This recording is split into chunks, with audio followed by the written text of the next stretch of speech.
you used to work? Embassy Suites Hotel by Hilton. I was there for 16 years. You were there for 16 years. Yeah. So 1 year ago, I mean, you got the news, as did everyone. What was that Yeah, like? it's insane. We went to work on a Friday, and then Mayor Bowser announced that, due to the pandemic, everything was closing. So we didn't have work for that Saturday. Mm-hmm. I believe that Saturday was March 15th.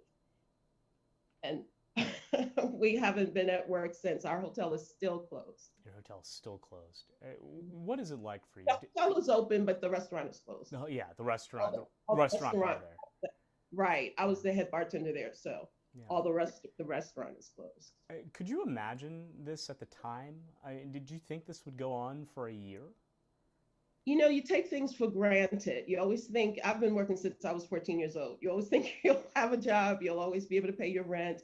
And it was just like, it was just taken from underneath of you, Mm-hmm. But, God be the glory. I was able to get two jobs. It's still not what I made at the hotel, Mm-hmm. but two jobs. I'm a bar manager at Victory Restaurant and Lounge, Mm-hmm. and a community leader for DC Jobs for Justice. So those jobs were able to come around, able to learn a little computer. So you never know. Yeah. I mean, that's certainly great news, but I mean, your world was kind of thrown, wasn't kind of, it was thrown upside down. I It mean, was, it was, it what, was, it was extremely scary. I can't even express to you how scary it was, not knowing what to do. And then I've been doing that for 30 years. So everything in my genre is just closed. So you have to learn new things, you have to jump in there and learn new things, keep looking, keep searching. And, sometimes it could be a little hopeless, but you keep pushing, yeah. you know? That was Yeah. something I was talking to the restaurant I just talked to about the versatility that a lot of businesses had to show with, creating outdoor dining bubbles and specials and things like that.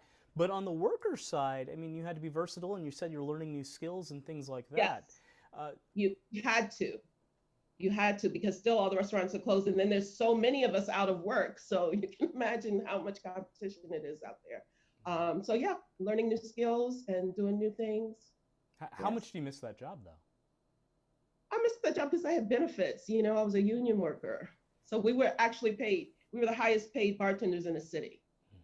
Mm-hmm. So yes, I missed that job a lot. I don't even know how many other jobs I could get to make up for that job. Mm-hmm. So I miss it a lot, but it teaches you how to budget. Mm-hmm. You don't take things for granted. Yeah.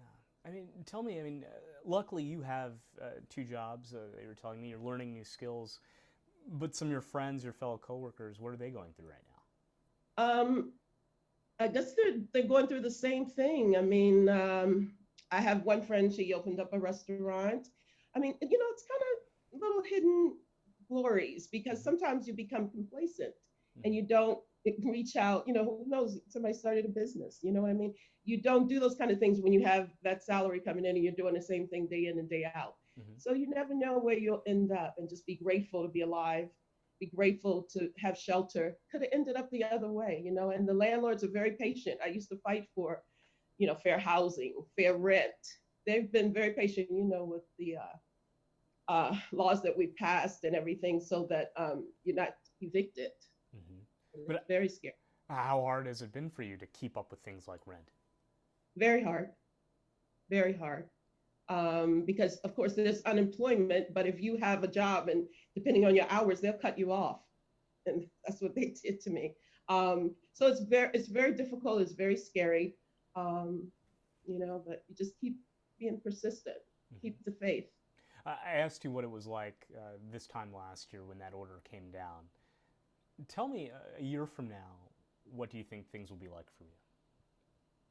Hopefully, with the vaccinations rolling out, hopefully the numbers will go down. Um, it's looking better to me every day. It doesn't seem like it was then. It was very scary, Mm-hmm. because COVID-19 is no joke. So I think with more people being vaccinated and taking care of themselves and staying inside and keeping the distance and wearing their masks, I think we'll come out of this okay. I think a year from now, we'll come out of this. What is one thing, too, that you really want people, let me reverse here, or let me back up. What is one thing that you really want people to know about this experience you've had? Um,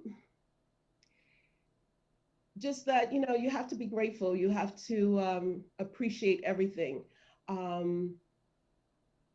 It's just been taking things for granted, spending money the wrong way. It's just taught you all of that. It brings you back to earth and lets you know you don't have to have all that you have. So it's just a matter of gratitude. I'm so grateful to be alive.